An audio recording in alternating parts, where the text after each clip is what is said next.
সুপ্রিয় দর্শক, সবাইকে স্বাগত জানাচ্ছি আওয়ার ডেমোক্রেসি অনুষ্ঠানে। আমি হাবিব রহমান আছি আপনাদের সাথে।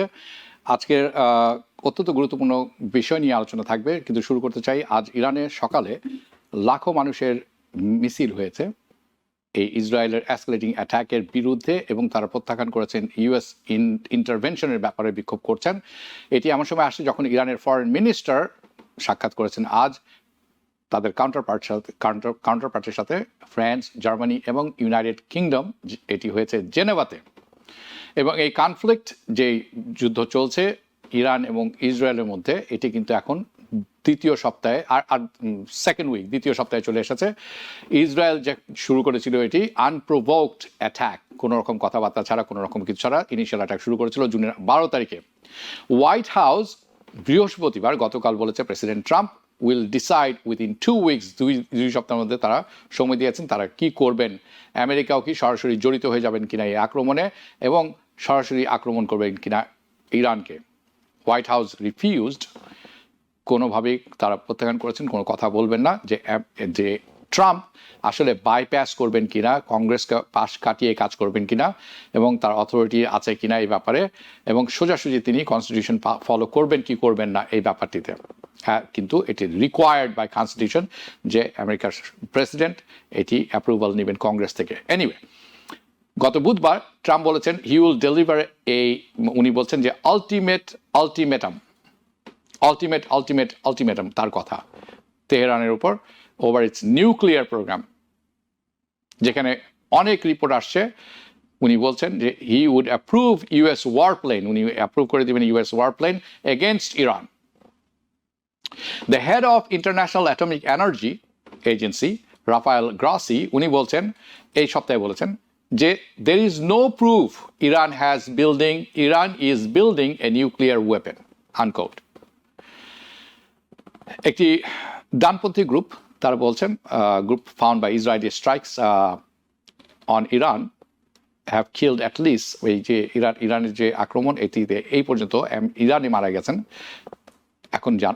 এখনকার মতো যতটুকু আমরা জানি 639 জন, এবং আহত হয়েছেন তার চেয়েও দ্বিগুণ সংখ্যক মানুষ। ইসরায়েলি অথরিটি জানাচ্ছেন এ পর্যন্ত তাদের হতাহতের সংখ্যা 24 জন নিহত হয়েছেন। এবং ইরানের যে আক্রমণ করেছে ইসরায়েলে গতকাল বুধবার ইসরায়েলি প্রেসিডেন্ট আইজাক হারগজ উনি বলছেন যে ইরান যে আক্রমণ করেছে, যে damage the hospital in Beersheba, উনি দোষারোপ করেছেন তেহরানকে যে এটি একটি ওয়ার ক্রাইম। কিন্তু মনে রাখবেন গত 20 মাসে ইসরায়েল ডেসিমেট করে দিয়েছে গাজার হেলথ ইনফ্রাস্ট্রাকচার, কমপ্লিটলি ধ্বংস করে দিয়েছে, কমপ্লিটলি ডিস্ট্রয়েড করে দিয়েছে, এবং কমপক্ষে ধ্বংস অথবা ড্যামেজ করেছে 38টি হাসপাতাল, 21টি মেজর হেলথ সেন্টার, 164টি হেলথ ফ্যাসিলিটিস, যার অন্তর্ভুক্ত আছে ক্লিনিক্স এবং ল্যাবস। এই কথা আমরা যখন বলছি, আজ যে রিপোর্ট এসেছে সেটি হচ্ছে গাজাতে এখন পর্যন্ত 100 জন নতুন করে নিহত হয়েছেন, যার অন্তর্ভুক্ত আছে বাচ্চারা, শিশু। Have been killed over fast feud attacks, গত কয়েকদিনে ইসরায়েলি আক্রমণে ইন গাজা, অর্থাৎ সে আক্রমণ এখনো অব্যাহত আছে। যারা মারা গেছেন তাদের মধ্যে অনেকেই আছেন যারা গিয়েছিলেন হিউম্যানিটেরিয়ান যে খাদ্য দেওয়া হচ্ছে, কারণ একেবারে ফ্যামিন চলছে এই বিসিস গাজাতে, সেখানে তাদেরকে আসলে এইড অ্যান্ড বেইট যেটি বলা হয় থেকে নিয়ে যাওয়া হয় লোভ দেখিয়ে, এবং সেখানে গুলি করে হত্যা করা হয়, সেই রকম হত্যাযজ্ঞ চলছে। এই সমস্ত বিষয়ে আলোচনা থাকবে আজকে। মূলত নিউ ইয়র্ক সিটির মেয়রাল ক্যান্ডিডেট আছে, এই ব্যাপারেও আলোচনা থাকবে, বাংলাদেশ প্রসঙ্গে একটি আলোচনা থাকবে। এই সমস্ত ব্যাপারে আলোচনা করার জন্য আমার সাথে যোগ দিচ্ছেন হাসান ফেরদৌস, সাংবাদিক, লেখক, গবেষক। স্বাগত জানাচ্ছি আপনাকে। আমাদের সাথে আরও আছেন প্রফেসর ডক্টর মেনহাজ মোমেন, এএনএম ইন্টারন্যাশনাল ইউনিভার্সিটি টেক্সাস, আপনাকেও স্বাগত জানাচ্ছি। হাসান ফেরদৌস, আপনার কাছে আমি যাব, কিন্তু তার আগে একটি এই অনুষ্ঠানের ঠিক শুরু হওয়ার কিছুক্ষণ আগে একটি রিপোর্ট আমি দেখছিলাম, অনেকখানি ব্রেকিং নিউজের মতো। Multiple pieces of the breaking news এখানে আছে। সেটি হচ্ছে লেজেন্ডারি জার্নালিস্ট সাইমর হার্শ, আপনি হয়তো শুনেছেন তার নাম। উনি একটি রিপোর্ট প্রকাশ করেছেন সম্প্রতি, আজ সকালে করেছেন, যে about Iran, the current situation. According to him, উনি বলছেন যে আমেরিকা এখন একটি কেস তৈরি করছে যেখানে তারা সরাসরি এই যুদ্ধে জড়িত হবে, এবং তারা ইরানকে বম্বিং শুরু করবে ইরানের সব নিউক্লিয়ার ফ্যাসিলিটিতে। এবং উনার অ্যাকর্ডিং টু হিম অ্যাগেন, এই ডিসিশন অলরেডি নেওয়া হয়ে গেছে, it has already been made, এবং ফুল রেজিম চেঞ্জ হচ্ছে তাদের লক্ষ্য অ্যাট দ্য মোমেন্ট। ট্রাম্প এখনও, আমি যতদূর জানি এখনও he is playing the ball, pretending nobody nose. উনি কেউ জানে না উনি কখন কি করবেন। উনি বলছেন nobody knows what I do, maybe I attack, maybe I don't attack, nobody knows what I do, exactly his word. কিন্তু উই অলরেডি নো যে US is directly involved in this attack. এই ব্যাপারে কোনো সন্দেহ কারো থাকলে সেটি আসলে খুব একটা হাওয়া পাবে না। অবভিয়াসলি এই আর্মিং ইসরায়েল, আমরা জানি যে ইসরায়েলকে আর্ম করার একমাত্র আমেরিকা করছেন, ফান্ডিং করছেন, তারা বিভিন্ন সাপোর্ট দিচ্ছেন, গ্রাউন্ড সাপোর্ট দিচ্ছেন। তারা গ্রিন লাইট দিয়েছিলেন ইনিশিয়াল আক্রমণের জন্যও, সেটিও আমেরিকা থেকে এসেছে, এই according to this reports and all this things. এবং মাল্টিপল ওয়েভ অফ অ্যাটাক যেটি করা হয়েছে, সব সাইমন হার্স্ট আরও বলছেন যে নট অনলি তারা ডিসাইড করেছেন যে তারা মানে কি করবেন, কিভাবে কি করবেন, ডেফিনেটলি তারা আরও বলছেন যে তারা they will kill the supreme leader, তারা মিলিটারি অন দ্য গ্রাউন্ডে রাখবেন, প্রয়োজন পড়লে যত পলিটিক্যাল অফিসিয়ালস আছেন তাদেরকে হত্যা করা হবে। এমনকি forget about military camps and all this things, police station যেটি আছে তেহরানে সেইগুলোকেও একেবারে ধূলিসাৎ করে দেওয়া হবে। This is according to his report. Okay, আরেকটি রিপোর্ট গার্ডিয়ান প্রকাশ করেছে আজকে। তারা বলছে যে আমেরিকা এখন চিন্তা করছে যে তারা অ্যাকচুয়ালি অ্যাক্টিভলি চিন্তা করছে তারা ইরানের নিউক্লিয়ার ফ্যাসিলিটিগুলিতে আক্রমণ করবে 5,000 পাউন্ড বাঙ্কার বাস্টার বাম নিয়ে। Okay, this is not my word, this is from Guardian. এই যখন আমরা অবস্থায় আছি, আমি আপনার কাছে আপনার অ্যানালিসিস এই মুহূর্তে জানতে চাবো যে ইরান এবং ইসরায়েলের ওয়ার নিয়ে বিভিন্ন কথা হচ্ছে। আমিও দুটি রিপোর্ট আপনার সামনে তুলে ধরলাম, আপনার ইনিশিয়াল রিয়াকশনটা শুনবো। তার সাথে আপনি যেটি জানতে চাবো, কেন 2 সপ্তাহ ডিলে, ওয়াই দিস 2 উইকস, কি এমন হয়ে যাবে 2 সপ্তাহ? উনি কি আসলে ডিপ্লোম্যাসিকে একটি সুযোগ দিতে চাচ্ছেন, নাকি এটি আরো সময় ক্রয় করছেন রেজিম চেঞ্জের জন্য? ধন্যবাদ হাবিব ভাই। মেহনাজ আপা, আসসালামু আলাইকুম, দেখে ভালো লাগছে। আপনি নিজে আপনার প্রশ্নের উত্তরগুলি খানিকটা দিয়েছেন। একটা প্রশ্ন হচ্ছে যে এই যুদ্ধে কি মার্কিন যুক্তরাষ্ট্র জড়িত? আপনারা যদি ডোনাল্ড ট্রাম্প সাহেবের বক্তব্যগুলি পড়ে থাকেন, দেখে থাকেন, এতে কোনো সন্দেহ থাকে না। উনি বারবারই বলছেন আমরা তেহরানের আকাশ জয় করে ফেলেছি। উইটা কে? মার্কিন যুক্তরাষ্ট্র এবং ইসরায়েল। তিনি শর্ত দিচ্ছেন তেহরানকে নিঃশর্ত আত্মসমর্পণের, তিনি দিচ্ছেন, ইসরায়েল না। কিন্তু ইত্যাদি ইত্যাদি আমি নিয়ে আরো বলতে পারি, আপনি তার টুল দিতে পারেন। ক্লিয়ারলি এই যুদ্ধটা তিনি পুরোপুরি ওন করছেন। From the moment he realize এই যুদ্ধে ইসরায়েল জয়লাভ করছে। প্রথম দিন আপনার মনে আছে, প্রথম শুক্রবারের কথা বলছি আমরা, 12 তারিখে রুবিও সাহেব বললেন যে আমাদের যুদ্ধ না এটা। But the moment America realize, বুঝলো যে এই যুদ্ধে ইসরায়েল জয়লাভ করবে, অঙ্কটা বদলে গেল। এটা একটু পিছিয়ে যায়। এই যুদ্ধে আমেরিকা অনেক আগে থেকে জড়িত। যে অস্ত্রগুলি, যে বোমাগুলি ইসরায়েল ফেলছে ইরানের উপরে, প্রত্যেকে আসে। আমাদের প্রাক্তন প্রেসিডেন্ট বাইডেন সাহেব যাবার আগে $7 বিলিয়ন তিনি স্যাংশন করে গিয়েছিলেন, অ্যাপ্রুভ করে। $7 billion worth of military aid, যেটা ডিসবার্স হচ্ছে এই সময়। এবং এর আগে তো আপনি জানেন প্রতি বছরই $3.5 বিলিয়ন করে তারা পায়। ইসরায়েলের কাছে অনেক আগে থেকে নিমেটস যুদ্ধবাহী জাহাজ সেখানে রয়েছে। তারা এরপরে পাঠিয়েছে রিফুয়েলিং এর জন্য, সেকেন্ড জাহাজ তারা পাঠিয়েছে। ডিয়াগো গার্সিয়াতে আমেরিকার সেই আপনারা জানেন বিখ্যাত ইন্ডিয়ান ওশানে তাদের যে মিলিটারি বেস, সেখানে B-52 বোমারদেরকে অ্যাক্টিভেট করা হয়েছে। কেন করা হয়েছে, কি উদ্দেশ্য? আপনি বলবেন 5,000, তো 5,000 না, 30,000 বাংকার বাস্টার বোম বলে এগুলিকে। এই বাংকার বাস্টার বোমা দিয়ে এই ফদর যেখানে গভীর পাহাড়ের নিচে ইরানের আণবিক কেন্দ্র আছে, তাকে ধ্বংস করতে হবে। সেই ধ্বংস করার ক্ষমতা ইসরায়েল নেই, সেই বোমা নেই, একমাত্র আমেরিকায় পারে এই বোমা নিক্ষেপ করে। এটাকে সাপোজ এটা এখনো পরীক্ষিত হয়নি, তারা টেস্ট করেছে, কিন্তু কখনো কোনো ওয়ার ফিল্ডে এই বোমাগুলি টেস্ট করা হয়নি, ফলে আমরা জানি না। এই সমস্ত কারণেই প্রথম প্রশ্ন উত্তর যে যুদ্ধে আমেরিকা গোড়া থেকে জড়িত, 1 নম্বর। 2 নম্বর, আমরা শুনেছিলাম যে আগামী 24 ঘন্টার মধ্যে আমেরিকা যুক্ত হতে যাচ্ছে। প্রথমে এটা ওয়াল স্ট্রিট জার্নাল জানিয়েছে, যে ট্রাম্প সাহেব অলরেডি ডিসাইড করে ফেলেছেন। হার্ট সাহেবের যে রিপোর্টটা তার 3 দিন পরে ছাপা হলো, তার আগেই ট্রাম্প সাহেবের কথাটা বলেছে ওয়াল স্ট্রিট জার্নাল, যদিও ডোনাল্ড ট্রাম্প সেটা সম্পূর্ণ অস্বীকার করেছে।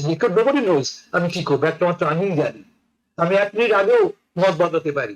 ফলে হি হ্যাজ এ পয়েন্ট, তিনি 1 মিনিট আগেও মত বদলাতে পারেন, ফলে কেউ জানে না আসলে কি করতে যাবেন। কিন্তু প্রস্তুতিটা কমপ্লিট।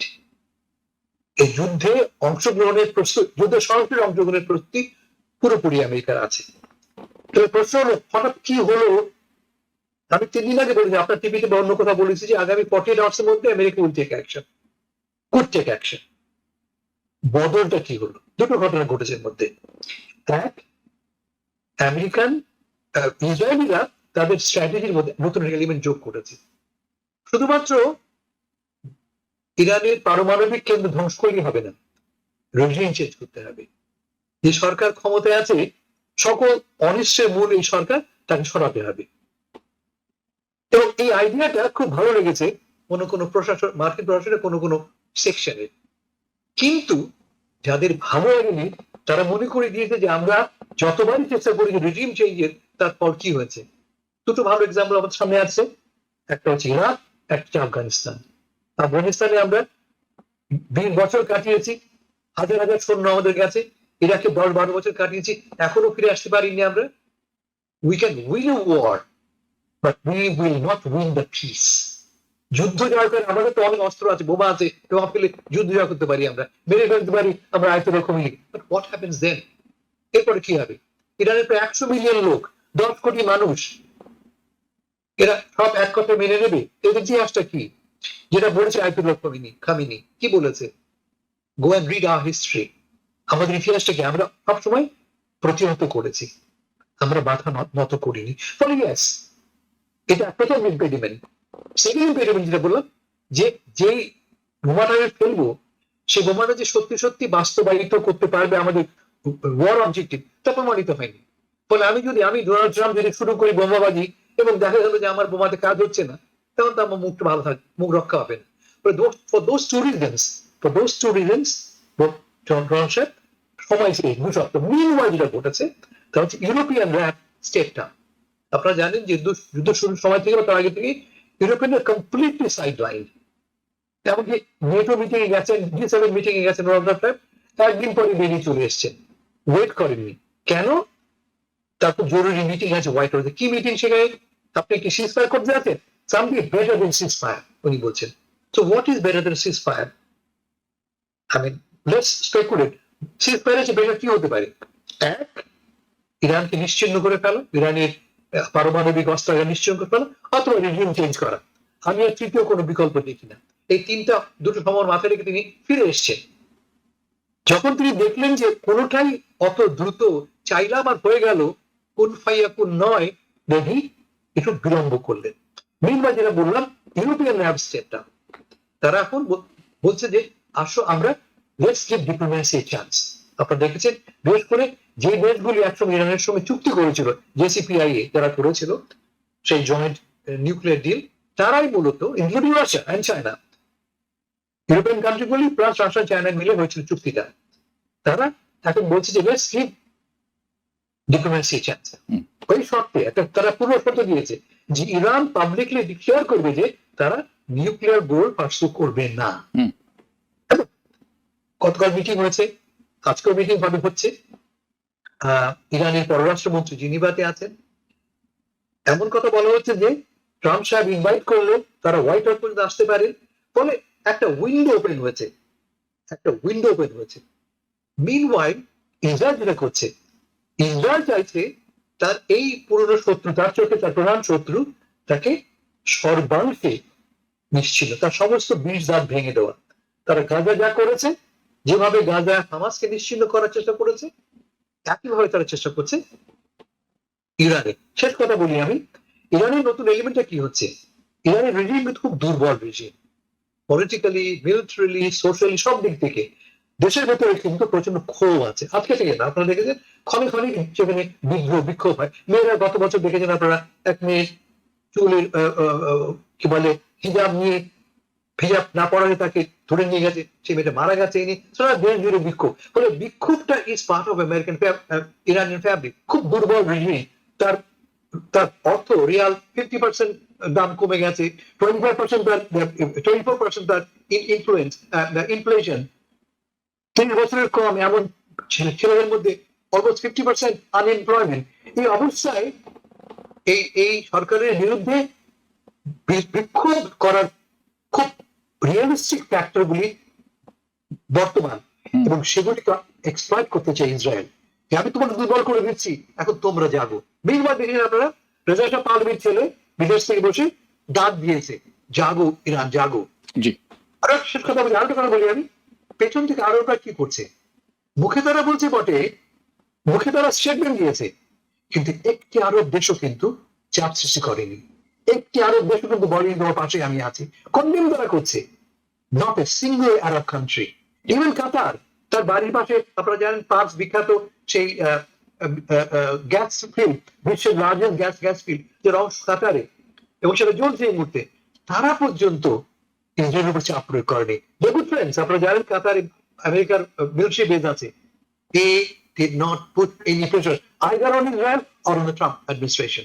ফলে বটম লাইন হচ্ছে কি, এই মুহূর্তে ইরান একদম একা এই যুদ্ধে, তাকে একা ফাইট করতে হচ্ছে, এবং I see is a losing একটা ব্যাটল। ওকে, ধন্যবাদ। আমি মেহনাজ মোহাম্মদ, আপনার কাছে যাবো। আপনি পলিটিক্যাল সায়েন্সের টিচার, প্রফেসর। সো আমি কিছুটা প্রসঙ্গ টেনে নিয়ে আসবো। যখন আমরা ইরাক যুদ্ধ দেখেছিলাম, তখন সম্পূর্ণ বিশ্ব ছিল এক, ইরাক ছিল একা। এটি একটি ফ্যাক্ট, রাইট?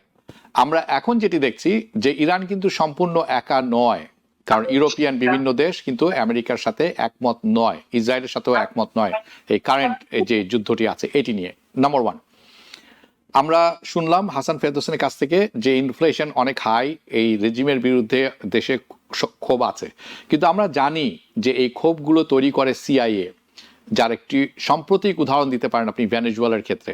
তাদের 1000% ইনফ্লেশন হয়েছিল, এটির অন্যতম কারণ ছিল আমেরিকা, নো আদার রিজন। এটি তেল সমৃদ্ধ দেশ, আমেরিকার এই কারণে 1000% ইনফ্লেশন হয়ে গেছিল, আমার মনে হয় আরও বেশি। এনিওয়ে, এই এমতো অবস্থায় তারা এখন রিজিম চেঞ্জের কথা বলছেন। আপনি জানেন যে 1953 সালে একটি কু হয়েছিল, কারেক্ট, মোসাদ্দেককে সরানো হয়েছিল। মোসাদ্দেক কি করেছিলেন? উনি সমস্ত gas, oil field, gas field সরকারের আন্ডারে নিয়ে এসেছিলেন এবং ব্রিটিশ পেট্রোলিয়ামকে বের করে দিয়েছিলেন, বেসিক্যালি ন্যাশনালাইজ করেছিলেন, যেটি ব্রিটিশ গভর্নমেন্ট একেবারে পছন্দ হয়নি। তারা সিআইএর সাথে কাজ করে একটি কু করলো, মোসাদ্দেককে উৎখাত করলো এবং বসালো রেজাকে, শাহ, যিনি পরবর্তীতে উনি বলেন he is the Shah of Iran. সেটির পতন ঘটলো 1969 সালে, খোমেনি ক্ষমতায় আসলেন। এখন আবারও আমরা দেখছি যে একটি রেজিম চেঞ্জের কথা বলছেন। যুদ্ধের প্রথম কয়েকদিন আমরা একেবারে কোনো কথা শুনিনি, আমরা মনে করছিলাম যে ইরান পড়ে পড়ে মার খাচ্ছে, তাদের কোনো কিছু করার ক্ষমতা নেই। Yes, there are some real big embarrassment আছে। একটা ক্যাবিনেটের একটা রুমে বসে 7 জন জেনারেল যারা লিড করছেন যুদ্ধ, একই জায়গায় বসে আপনি কথা বলছেন, এবং সেই কথাও গোপনে সেটি ফাঁস হয়ে গেছে, এবং সেখানে ইসরায়েল এসে একটি ক্ষেপণাস্ত্র মেরে সব কয়জনকে একসাথে মেরে দিল। আপনার বিজ্ঞানী 5 জন টপ লেভেল বিজ্ঞানী একসাথে বসে আছেন একই রুমের মধ্যে, টপ করে মেরে দিল। This are embarrassment, this are failures, there is no question. এত সত্ত্বেও কিন্তু আজ লক্ষ লোকের বিক্ষোভ হয়েছে ইরানের রাস্তায়, এবং ইরান কিন্তু ইসরায়েলের সেই মহাশক্তিধর আয়রন ডোম ফাঁকি দিয়ে বেশ আঘাত করতে সক্ষম হয়েছে, বেশ ভালো জায়গায়। এখন তারা ইসরায়েলের ভেতরে কান্নাকাটি শুরু হয়েছে, কারণ তারা এরকম পরিস্থিতির মুখে আগে কখনো পড়েননি। তার কারণ Israel is not Syria. Israel is not Hezbollah, or Israel is not a Hamas. It is a country, has a civilization. এটার অনেক ইতিহাস আছে। দুর্বল হয়ে গেলেও তারা কিন্তু বেশ মার দিতে পারেন, এটি একটি ব্যাপার। এখন আপনি ইরানের কথা বলছেন, ইসরায়েল না, ইরানের কথা বলছেন আপনি, ইরানের কথা বলছেন। আমি ইরানের কথা বলছি, দুঃখিত, থ্যাংক ইউ। এখন আমরা গত কয়েকদিন ইরান এবং চায়নার কোনো কথা শুনি, চায়না এবং রাশিয়ার কোনো কথা শুনিনি, যদিও আমরা জানি তারা দুটি ইরানের খুব বড় মিত্র। এখন চায়না বেশ স্পষ্ট ভাষায় কথা বলেছেন, চায়না পররাষ্ট্রমন্ত্রী সরাসরি ইসরায়েলকে দোষারোপ করেছেন দুদিন আগে। আজ শি জিনপিং বলেছেন এই পরিস্থিতি শান্ত হতে হবে, আমরা ইরানের পাশে আছি। রাশিয়াও এসে বলেছে যে এই পরিস্থিতি শান্ত হতে হবে, ভ্লাদিমির পুতিন নিজে বলেছেন। সো আপনার অ্যানালিসিসটা আমি একটু শুনতে চাই। আচ্ছা, আমি অনেক ক্ষেত্রে আমি হাসান ফেরদৌস ওনার সাথে আমি আর কি দ্বিমত পোষণ করছি, আমি ওগুলো ব্যাখ্যা করছি। তার আগে জাস্ট একটা লাইন যোগ করি। আপনি যে 2 সপ্তাহ ডিলের কথা বললেন, এটার একটা ডোমেস্টিক কারণও আছে। ট্রাম্পের যে বাজেট বিলটা যেটা পাস হওয়ার, যেটা মনে হয় জুলাই 4 আগে ওরা ভোট করবে, তো এখন যদি যুদ্ধ শুরু হয়ে যায়, যুদ্ধে আমেরিকার সরাসরি আপনার পার্টিসিপেশন হয়, তাহলে অনেক ভোট হারাতে পারে। তো সেটাও একটা কারণ ডিলে করার, একটা ডোমেস্টিক কারণ। কারণ ট্রাম্পের যে বেস, তার মধ্যে যে মাগা, তারা কিন্তু এই যুদ্ধটা চায় না। তো তারাও সোচ্চার হয়েছে, তো একটা বিভেদ দেখা দিয়েছে বেসের মধ্যে। আচ্ছা, এখন বড় প্রসঙ্গগুলোতে আসি। তো আমার কাছে মনে হয় এই ইরান ইসরায়েলের এই যুদ্ধ দেখার জন্য আমাদের একটু পিছন ফিরে দেখতে হবে। এই যে 1953 কথা বললেন, শুধু 1953 না, আপনি সারা পৃথিবীতে আমেরিকার যতবার রেজিম চেঞ্জ করেছে ততবার আপনার ফল কি হয়েছে সেটা দেখতে হবে। আরেকটা জিনিস আমাদের দেখতে হবে, শুধু ইরান ইসরায়েলকে শুধু ওই জায়গাটা, ওই জিওগ্রাফির জায়গাটা দেখলে হবে না।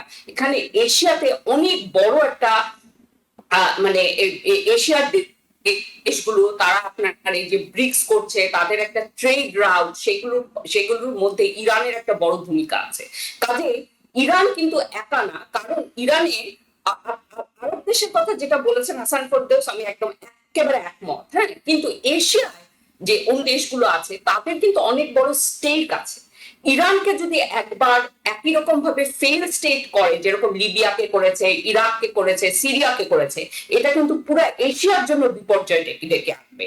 এখানে আপনার পাকিস্তান, চায়না, রাশিয়া, এটা তারা ইরানের প্রতি কতটা সহানুভূতিশীল এই ব্যাপার না। ব্যাপার হচ্ছে তারা জানে যে আজকে যদি ইরানের এরকম পতন হয়, দে আর নেক্সট। কাজে এই কারণে তারা এই জিনিসটাকে প্রতিরোধ করার চেষ্টা করবে। আচ্ছা, আরেকটা কথা হচ্ছে, হ্যাঁ, ইরানে আপনি যদি দেখেন যে কত সম্ভব মানুষ মারা গেছে, তারপর ইনফ্রাস্ট্রাকচার কি কি জিনিস ধ্বংস হয়েছে, এগুলো যদি দেখেন, আপনি দেখবেন যে ইসরায়েল ব্যাপক ক্ষয়ক্ষতি করতে পেরেছে। কারণ তাদের যে অস্ত্র, তাদের যে যুদ্ধে তারা যেভাবে করে তাদের এটাই তাদের গোল থাকে। কিন্তু ইরানের যে গোলটা, যেটা দিয়ে তারা আয়রন ডোম তারা পেনিট্রেট করতে চাচ্ছে, এবং তারা চাচ্ছে যে ইসরায়েল যাতে তাদের ইন্টারসেপশন মিসাইল গুলো বারবার অনেক বেশি ব্যবহার করে, যে কারণে এগুলো একটা মনে হয় $40 মিলিয়ন একবার ইনসেপশনে খরচ হয়। হ্যাঁ, তো ওরা যে জিনিসটা করতে চাচ্ছে ওরা কিন্তু পেরেছে। হ্যাঁ, এবং ওরা কিন্তু আপনার স্টক এক্সচেঞ্জ, তারপর মোসাদের হেডকোয়ার্টার, ওরাও কিন্তু এমন বড় ওরা ক্ষতি করেছে। মানুষ হয়তো মরেনি, কিন্তু যে সাইকোলজিক্যাল ইম্প্যাক্টটা হয়েছে ইসরায়েল, সেটা কিন্তু তুলনীয় না। কাজে আমি কিন্তু এই মুহূর্তে আমার কাছে এটা মনে হয় না ইসরায়েল ইজ উইনিং। আমার কাছে কিন্তু মনে হয় যে এই যুদ্ধের আমরা আরো অনেক পথ পরিবর্তন দেখব, এবং আমেরিকা তো অলরেডি যুক্ত, সেটা আর কোনো বিতর্কের জায়গা নাই। এখন এই বাংকার বাস্টারটা করবে কিনা, এই জায়গাটাই আর সবকিছু কিন্তু করছে। হ্যাঁ, কিন্তু বাংকার বাস্টারটা করতে বিরত আছে, কারণ এটা যেটা হাসান ফেরদৌস বললেন, যে এটার কোনো গ্যারান্টি নাই যে এটা ওয়ার্ক করবে। কারণ যেই লেভেল পর্যন্ত আপনার বাংকার বাস্টার কাজ করে, এখন অনেক ধরনের রিপোর্ট উঠে আসছে যে ইরানের মানে ইয়েগুলো, আপনার নিউক্লিয়ার যে ক্ষমতাগুলো, ক্ষেপণাস্ত্র, সেগুলো আর কি তারও অনেক নিচে। কাজে এটার যেহেতু গ্যারান্টি নাই, এই জন্য তারা এখনো দ্বিধা করছে। কিন্তু আমেরিকারও কিন্তু অনেক উইক পয়েন্ট আছে। ইরানের চারপাশে আমেরিকান বেস। ইরান যদি চায়, ইরান কিন্তু ওইসব জায়গায় ব্যাপক ক্ষতি করতে পারে। এবং যে যুদ্ধের যে জিনিসটা আপনার ওয়েস্টার্ন মিডিয়াতে যে জিনিসটা প্রচার করা হচ্ছে, তারা বারবার ইরানের ক্ষয়ক্ষতিটা দেখাচ্ছে, তারা ইসরায়েলের দেখাচ্ছে না। এবং ইসরায়েলি গভর্নমেন্ট কিন্তু যে কোনো মানুষ, ইভেন সোশ্যাল মিডিয়াতেও কোনো জিনিস তাদের বিল্ডিং বা কোনো ক্ষয়ক্ষতির কথা করলে ওটা একটা শাস্তিযোগ্য অপরাধ ইয়ে করছে। কাজে আমরা ইসরায়েলের অনেক জিনিস আমরা কিন্তু ঠিক মতো দেখতে পাচ্ছি না। আমার কাছে মনে হয় না, এই মুহূর্তেও আমার কাছে মনে হয় না যে ইসরায়েল ইজ উইনিং। বরং ইসরায়েলের আরেকটা জিনিস চিন্তা করেন, ইসরায়েলের সবচেয়ে বড়, সারা পৃথিবীতে সবচেয়ে বড় এক্সপোর্ট হচ্ছে সিকিউরিটি টেকনোলজি। সেই সিকিউরিটি টেকনোলজি কিন্তু এখন একদম মানে তার যে রেপুটেশন, যে কেউ এটা কিছু করতে পারবে না, ওটা কিন্তু ধূলিসাৎ হয়ে গেছে। তারপরে ইসরায়েলের যে পরিমাণে ব্যাপক আর্থিক ক্ষতি হয়েছে সেখান থেকে ফিরে আসা এত সহজ না। এবং মানুষ মারা যায়, আমি একদমই একমত। মানুষ হয়তো যতই গোপন করুক, মানে হয়তো 17 জনের জায়গায় মানে হয়তো 100 জনই মারা গেছে, সেটা তারপরও এটা কিছু না। কিন্তু বাকি যে ক্ষতিগুলো হয়েছে সেটা কিন্তু অপূরণীয়। কাজে আমি এটা দ্বিমত পোষণ করি যে ইসরায়েল ইজ উইক। জি, আমি আপনার সাথে একমত। কিছু কিছু ব্যাপারে যে সাইকোলজিক্যাল ড্যামেজ যেটি আছে, আসছি হাসান ফেরদৌস আপনার কাছে। দিস ইজ অনেকটাই, আমি যতটুকু জানি ইউরোপিয়ান সাংবাদিকদের নিষিদ্ধ করা হয়েছে যারা ইসরায়েলে আছেন, যে যে জায়গায় বোমা পড়ছে তার সঠিক নির্দেশ জায়গা চিহ্নিত করা, ক্ষয়ক্ষতির পরিমাণ বলা, ড্যামেজ কি পরিমাণ হয়েছে সেগুলি বলা, এটি একটি অপরাধ হিসাবে দেখা হচ্ছে। এবং একজন করেছিলেন ইউরোপিয়ান সাংবাদিক, তাকে ধরে নিয়ে যাওয়া হয়েছে, তার জিনিসপত্র রেখে দেওয়া হয়েছে, তাকে বেসিক্যালি হ্যারাস করা হয়েছে, পরে ছেড়ে দেওয়া হয়েছে। এটি একটি ব্যাপার। সেকেন্ড হচ্ছে যে ইয়েস, ইসরায়েল তো একা লড়ছে না, আপনার সাথে আমি একমত। এটার সাথে আমেরিকা ওতপ্রোতভাবে জড়িত। এই আয়রন ডোমি কোত্থেকে আসলো, থার্ড মিসাইলই বা কোত্থেকে আসলো, আর বিলিয়নস অফ ডলার কোত্থেকে আসছে, এবং the intelligence from the satellite, এটি ইসরায়েলের একার কাজ না।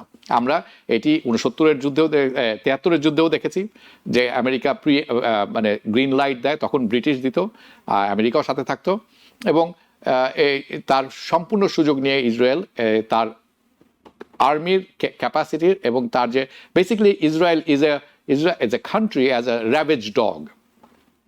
সো এই সবসময় ঘেউ ঘেউ করতে থাকে, এবং সুযোগ দেন বা না দেন ও আপনাকে কামড় দিবে। এটাই তার মানে the strategy of the country of Israel. এবং ইসরায়েল হচ্ছে আমেরিকার একটি বহুল ব্যবহৃত অস্ত্র, দ্য কান্ট্রি ইটসেলফ। আমেরিকা এটাকে যখন ইচ্ছা যেমন ইচ্ছা ব্যবহার করতে পারে। তার কারণ আমার ধারণা তাদের গোলটি আরো বড়। ইরানকে যদি কাবু করা যায়, এবং তারা মনে করছেন খুব সহজে হবে, সেটা এত সহজে হবে না। কিন্তু একটা দেশ কয়েকটি পরাশক্তির বিরুদ্ধে একা লড়তে পারে না, সেটি আমরা জানি। যখন সেটি হবে, এটি একটি বিরাট হুমকির কারণ হয়ে দাঁড়াবে চায়না এবং রাশিয়ার জন্য। এটি অনেকে মনে করেন। হাসান ফেরদৌস, আপনি যে কথাটি বলতে চাচ্ছিলেন সেটি বলতে পারেন, এবং এই প্রশ্নটিও আপনি কি সহমত পোষণ করেন কিনা? আপাতত এখানে থাকি, আমরা পরের বিভাগে যাই। আমরা শিওর, স্পেকুলেট না করে ফ্যাক্টস নিয়ে কথা বলি। আমরা অফ কোর্স, দুটো দেশ যুদ্ধ করছে, একটা দেশ একা, অন্য দেশের সঙ্গে আমেরিকা যুক্ত। এই ব্যাপারে আমরা একমত তো? Of course. বিশ্বের প্রধানতম শক্তি না, কোনটা না? কে আছে? ইরান একা না, ইরান একা না। কোন দেশটাকে এক করে কানাকড়ি পাঠিয়েছে? কোন দেশটাকে কানাকড়ি পাঠিয়েছে? চায়না অলরেডি পাঠিয়েছে। China has issued a statement. They have done nothing. Pakistan statement issue করেছে, রাশিয়া দুটো ফোন কল করেছে, they have sent nothing. একটাও মিসাইল তারা পাঠায়নি, একটা অস্ত্র তারা পাঠায়নি, মুখে কথা বলেছে। আমি এখন আসি ফ্যাক্টসে আসি। ইরানের কাছে আছে সব মিলে 3,800 ব্যালিস্টিক মিসাইল, রাফলি 3,800 ব্যালিস্টিক মিসাইল। তার মধ্যে প্রথম দুদিনই তারা 2,000 ব্যালিস্টিক মিসাইল ছেড়েছে। They have 3,800 ballistic missiles. Roughly 2,000. I can give you the breakdown.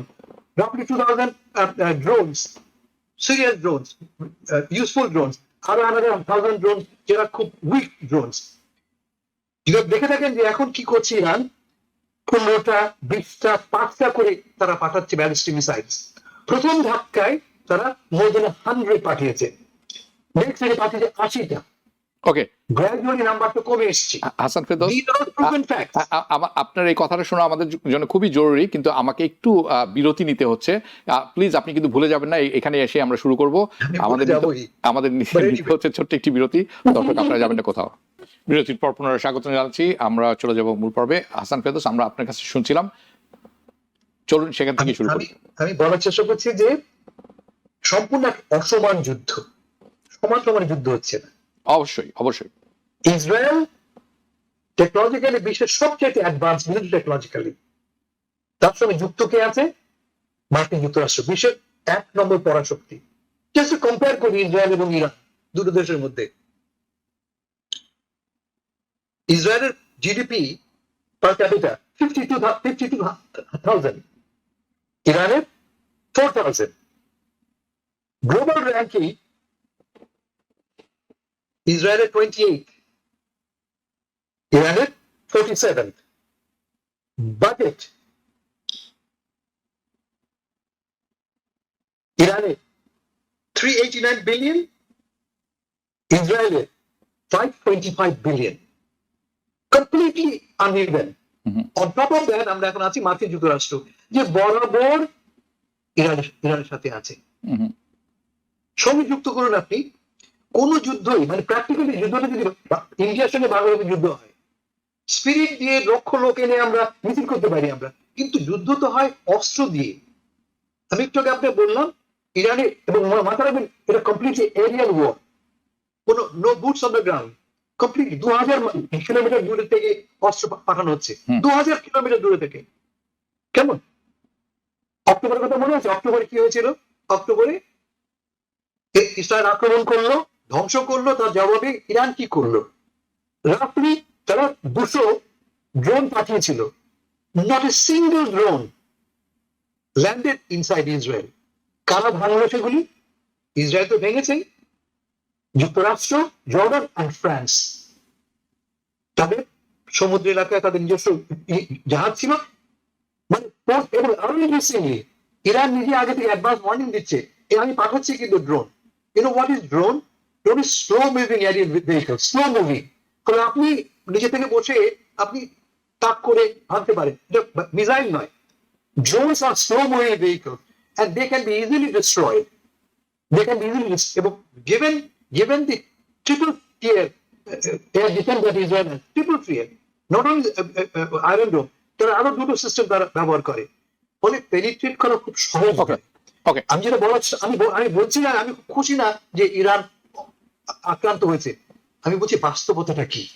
যুদ্ধ করে ইরান জিতবে না। ছোট্ট একটা কথা বলে শেষ করছি আমি, ইতিহাস থেকে উদাহরণ দিয়ে।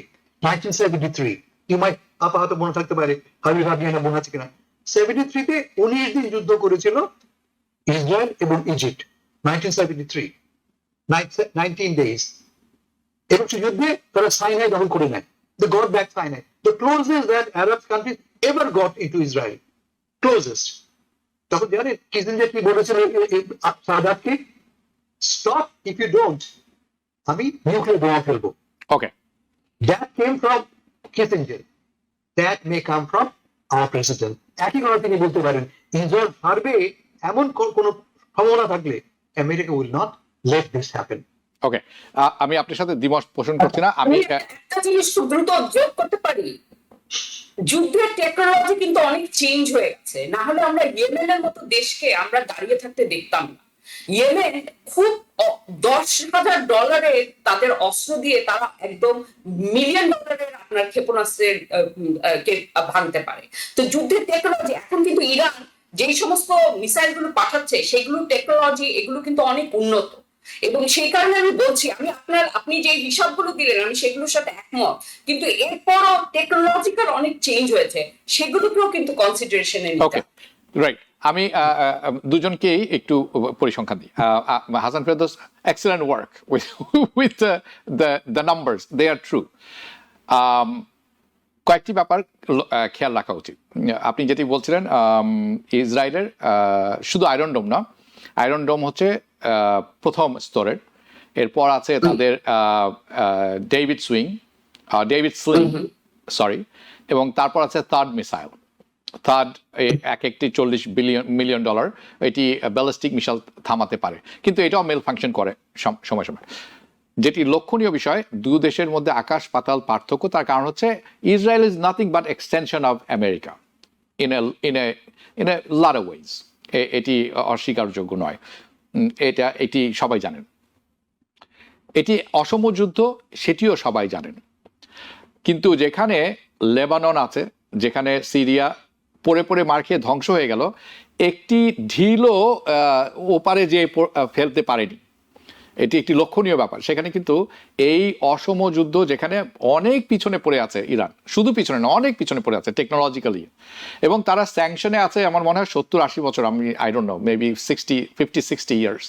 তার সম্পূর্ণ বিচ্ছিন্ন করে রাখা হয়েছে পৃথিবী থেকে। তারপরেও যে তারা টেকনোলজিক্যালি এত পিছনে থাকার পরে কিছুটা আক্রমণ করতে পেরেছেন, এইটা আমি মনে করি ইরানের জন্য অনেক বড় ব্যাপার। কদিন টিকবেন nobody knows.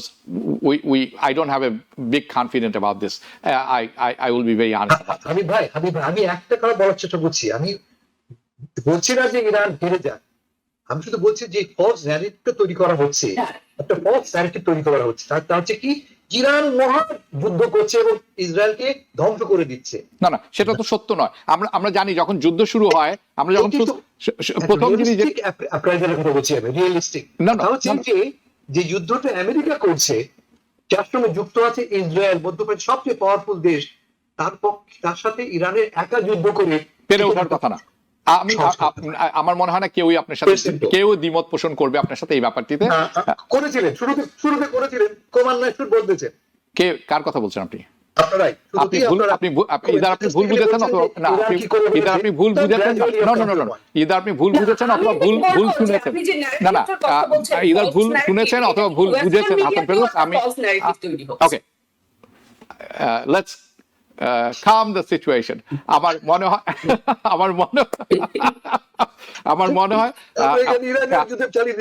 আচ্ছা না আমার মনে হয় আপনি ভুল শুনেছেন, কারণ এটি সত্যের অপলাপ হবে।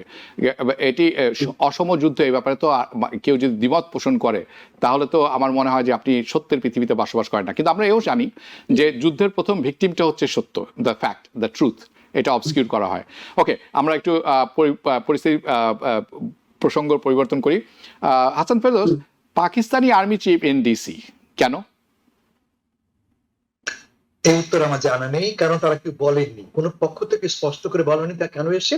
এই মিটিংটা আগে থেকে সেট আপ করা ছিল, মিটিংটা হয়েছে এবং খুব একটা খুশি নয় দিল্লি এই মিটিং এ, কিন্তু এক্স্যাক্টলি কি হয়েছে আমি জানি না, আপা জানতে পারে। হ্যাঁ, খুব মিস্টেরিয়াস। No idea. আমার কাছে খুব অদ্ভুত মনে হয়েছে জিনিসটি, যেহেতু সময় টাইমিংটাও খুব ইন্টারেস্টিং। এটার জন্য আমার কাছে মনে হচ্ছে যে ভেরি ইন্টারেস্টিং। এনিওয়ে, আমি একটু নিউ ইয়র্ক সিটি মেয়র ইলেকশনের দিকে আসি।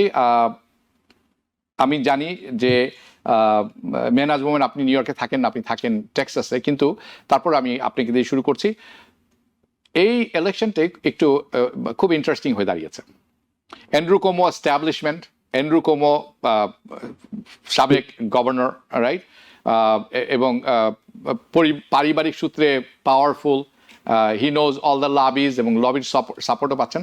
জোহরান মামদানি স্টেট অ্যাসেম্বলিম্যান হঠাৎ করে এসেছেন, বেশ পালে হাওয়া পাচ্ছেন এবং অনেকেই মনে করছেন প্রাইমারিতে কিছু একটা ঘটে যেতে পারে, অর্থাৎ হয়তো আমরা অপ্রত্যাশিত কিছু রেজাল্ট দেখতে পারি। আপনার কি তাই মনে হয় কিনা? যদি হয়ে থাকে, is it can be good or bad?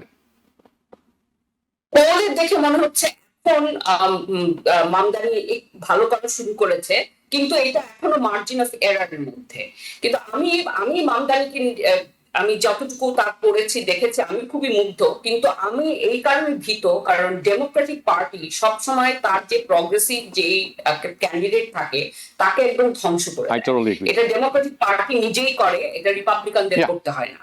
তো সেইটা একটা ব্যাপার। কিন্তু আরেকটা জিনিস আমি ক্লিয়ার না যে র্যাঙ্ক চয়েস মেথডের কারণে আপনার এটাতে কি মামদানি এগিয়ে থাকবে নাকি এটা তার জন্য খারাপ হবে। কারণ মামদানিকে আপনার অ্যান্টাই সেমিটিক হিসাবে প্রচার করা হচ্ছে এবং বলা হচ্ছে যে যে কোনো উপায়ে তুমি যাকেই ভোট দাও মামদানিকে দিও না। তো এই র্যাঙ্ক চয়েসে আপনার শুধু যাকে ভোট দিবেন ওই প্রথম চয়েসটা কিন্তু ইম্পর্টেন্ট, ওইটা তো ভীষণ ইম্পর্টেন্ট, কিন্তু সেকেন্ড থার্ড চয়েসও ইম্পর্টেন্ট। কাজে এই ক্ষেত্রে এই র্যাঙ্ক চয়েসটা কি মামদানির পক্ষে যাবে না বিপক্ষে যাবে আমি ঠিক জানি না। আর মামদানি এবং আরেকজন ওই যে ল্যান্ডার্স, তারা দুজনকে ইয়ে করেছেন, সমর্থন করেছেন। এখন ল্যান্ডার্স আবার যেহেতু যে আইসের তাকে ইয়ে করলো, অ্যারেস্ট করলো, সেখানে একটা অনেক বড় একটা লাইন লাইটে এসছে, তখন অনেক ধরনের ফ্যাক্টর যোগ হয়ে গেছে। হ্যাঁ, এখন যেটা করতে হবে কুমোকে জিততে হলে 50% বেশি পেতে হবে ফার্স্ট, যাতে ফার্স্ট চয়েস এটা হয়। এটা কি সম্ভব কিনা এটা আমি শিওর না, কারণ মানে তার যেরকম তার মানে কি বলবো মানে তিনি যে কাজগুলো করেছেন যেরকম করা, মানে উনি যদি 50% বেশি নিউ ইয়র্কের মানুষ যদি উনাকে ভোট দেয় তাহলে আর বলার কিছু নাই। কিন্তু মানে দেখা যাক কি হয় আর কি। আমিও মানে আমি আশা করছি, কিন্তু আমার যেটা সবসময় মনে হয় যে ডেমোক্রেটিক পার্টি হয়তো কিছু একটা করে এমন করবে যে মামদানি জিততে পারবে না। কিন্তু মামদানি যদি খুব কোমর সাথে খুব আপনার কম গ্যাপে সে যদি সেকেন্ডও হয়, সে তার কিন্তু অপশন আছে যে সে বেরিয়ে ইন্ডিপেন্ডেন্টলি ইয়ে করবে, এই অপশনটাও কিন্তু তার আছে। কাজে এখানে কিন্তু এইটা বলতে পারি যে মামদানি জিতু খারুক, মানে আমরা তাকে নিয়ে আরো অনেক কথা বলবো। He is here, he will be a formidable politician. অনেকে তাই মনে করেন। হাসান ফেরদৌস, আপনার কাছে আছি। Jewish lobby is with not with Mamdani. New York Times একটি অপেড আপনার সাথে কথা হচ্ছিল, যেখানে নিউ ইয়র্ক তাদের অপেডে লিখেছেন যে এন্ড্রু কোমোকে ভোট দেওয়া উচিত। আমরা জানি যে এন্ড্রু কোমো স্ক্যান্ডালে জড়িত, আমরা জানি তার কারাপশন আছে, আমরা জানি কোভিডের সময় তার যিনি যে কাজগুলি করেছেন সেটি নিউ ইয়র্কারদের জন্য ভালো নয়, হয়নি, এই সমস্ত কথা আছে, স্ট্যাবলিশমেন্টের পক্ষে আছেন। আপনি কি মনে করেন মামদানি হ্যাজ এ চান্স, এবং সেটি যদি হয় আসলে কি সম্ভব কিনা সেরকম কিছু? Mamdani has a chance to win the primary. So আপনি মনে করছেন যে প্রাইমারিতে সে জয়ী হয়ে যেতে পারে কোমোকে হারিয়ে? প্রাইমারিতে ভোট দেয় সবচেয়ে কমিটেড লোকেরা, দেখবেন যে হ্যাঁ অবশ্যই 15-20-30% বেশি ভোট সবচেয়ে কমিটেড লোকরা যায় ভোট দিতে।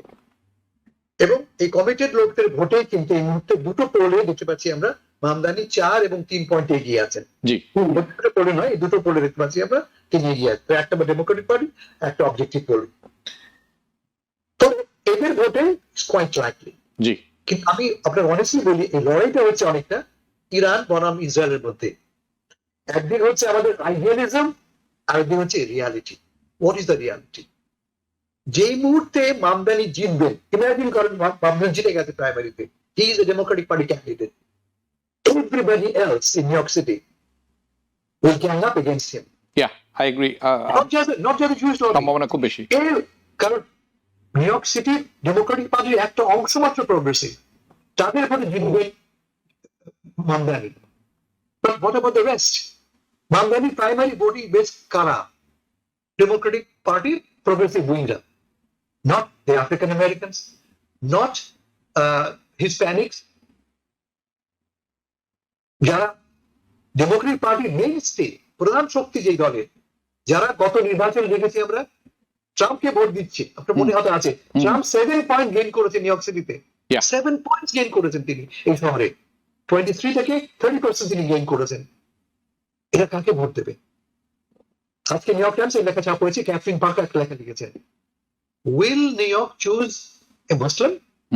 ব্রান্ড প্রশ্ন একটা, will America choose a Muslim as a mayor of a major city? আমার ধারণা যে answer is still very much a no. ঠিক যেমন will America elect a woman, still very much a no. আমার ভয় হচ্ছে যে এটা একটা দিক, সবাই থাকলে বলতে পারি। অন্য বড় দিক হচ্ছে যে মামদানির যে প্ল্যানটা ইজ কমপ্লিটলি ফিকশনাল একটা প্ল্যান, এটা বাস্তবসম্মত প্ল্যান না। তিনি রেন্ট ফ্রিজ করবেন, তিনি বিনা পয়সায় বাজেট কি বলে বাস ভাড়া লাগবে না আমাদের প্রত্যেকে, টাকাটা কোত্থেকে আসবে কোনো ব্যাখ্যা নেই। তার চেয়ে বড় তিনি শেষ করছি, তিনি নেতানিয়াহুকে অ্যারেস্ট করবেন, কারণ আইসিসি তাকে অ্যারেস্ট ওয়ারেন্ট করেছে। Can you imagine? ওকে, তিনি আমরা মেম্বার না পর্যন্ত আইসিসি, তিনি বলছেন তিনি নেতানিয়াহুকে অ্যারেস্ট করবেন। সো দিস ইজ এই লোকটি আমাদেরকে একটা ড্রিম সেল করছে, ড্রিমটা আমরা বাই করছি আমরা, বাট রিয়েলিস্টিক না এটা। ওকে, আপনাকে যদি চয়েস দেওয়া হয়, a corrupt current mayor, a corrupt established governor Andrew Cuomo and Zohran Mamdani, who would you vote দেবেন আপনি? জি, মামদানিকে ভোট দেবো, ইররেসপেক্টিভ অফ এভরিথিং। আমি মামদানিকে ভোট দেবো, আমি সে দুর্বল হোক, অযোগ্য হোক, ব্যর্থ হোক, আমি এই যারা আপনারা দুজন থাকতে থাকতেই দর্শক আপনারা যারা দেখছেন, অনেক সময় ড্রিমকে একটি সুযোগ দিতে হয়। এওসিও কিন্তু সেভাবে এসেছিলেন ক্ষমতায়, তার কোনো সম্ভাবনা ছিল না। আজকে তিনি ন্যাশনাল হিরো। আপনারা যারা এই অনুষ্ঠানটি দেখছেন, পাঁচ বড়োতে থাকেন, নিউ ইয়র্ক টাইমস যখন বলছে, নিউ ইয়র্ক টাইমসের মতো নাম করা স্বনামধন্য পত্রিকা যখন পক্ষ নিয়ে বলছে যে কোমোকে ভোট দাও, আমি টিবিএন এর পক্ষ থেকে আপনাদের অনুরোধ করব, 5 বড়োতে যারা আছেন আপনারা, vote for Mamdani. We need a change. Hasan Ferdous, এবং মেনহাজ মোমেন, আপনাদের দুজনকে অসংখ্য ধন্যবাদ। আজকে আড্ডাটি জমে উঠেছিল, আগামী সপ্তাহে আরও জমবে বলে আমি মনে করছি। আপনারা দুজনই ভালো থাকেন, বিদায় নিলাম আপনাদের কাছ থেকে। দর্শক, আপনারা যারা অনুষ্ঠানটি দেখছিলেন, আশা করি অনুষ্ঠানটি ভালো লেগেছে। দেখা যাক ভবিষ্যৎ সামনে কি আছে। অবস্থা দৃষ্টিতে কিন্তু খুব সুবিধার মনে হচ্ছে না, সামনে খুব দুর্যোগ। সবাই ভালো থাকবেন, শুভরাত্রি। TBN 24 টেলিভিশন দেখতে আজই কল করুন 7187776556। লগ ইন করুন www.totalcablebd.com। নিউ ইয়র্ক থেকে সম্প্রচারিত TBN 24 টেলিভিশন বিশ্বজুড়ে বাঙালির কণ্ঠস্বর।